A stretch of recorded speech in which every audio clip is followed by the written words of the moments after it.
દાહોદ જિલ્લા કલેક્ટર કચેરી ખાતે જિલ્લા કલેક્ટર ગૌરાંગ મકવાણાના અધ્યક્ષસ્થાને ગણેશ મંડળોના આયોજકો આગેવાનો અને સરકારી અધિકારીઓની એક મહત્વપૂર્ણ બેઠક યોજાઈ હતી। આ બેઠકમાં ગણેશ ઉત્સવની ઉજવણી શાંતિપૂર્ણ પર્યાવરણને અનુકૂળ અને દેશભક્તિની ભાવના સાથે થાય તે માટે ચર્ચા વિચારણા કરવામાં આવી હતી। તો આ બેઠક દરમિયાન કલેક્ટર ગૌરાંગ મકવાણાએ ગણેશ મંડળોના પ્રતિનિધિઓને આ વર્ષે ગણેશ ઉત્સવને ખાસ થીમ સાથે ઉજવવાનો અનુરોધ કર્યો હતો। તેમણે જણાવ્યું કે મંડળોએ ઓપરેશન સિંદૂર અને સ્વદેશી અપનાવો જેવી થીમ ઉપર ભાર મૂકવો જોઈએ। આ પ્રકારની થીમથી લોકોમાં દેશપ્રેમ અને સ્વદેશી ઉત્પાદનો પ્રત્યે આકર્ષણ વધશે। કલેક્ટર મંડળોને સરકારી જાહેરનામાનું કડકપણે પાલન કરવા પર ભાર મૂક્યો હતો। તેમણે ખાસ કરીને પીઓપીની મૂર્તિઓનો ઉપયોગ ટાળવા, કેમિકલયુક્ત રંગોનો ઉપયોગ ન કરવા અને વિસર્જન સમયે ફટાકડા ફોડવાથી દૂર રહેવાની અપીલ કરી હતી। તો પર્યાવરણનું રક્ષણ કરવા માટે આ નિયમોનું પાલન ખૂબ જ જરૂરી છે હોવાનું તેમણે જણાવ્યું હતું।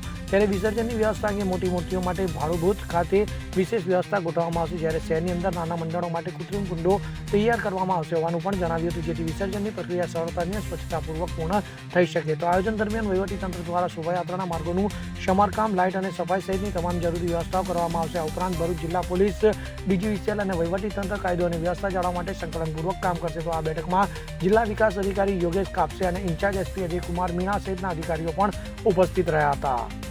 બ્યુરો રિપોર્ટ, પાકો ગુજરાત।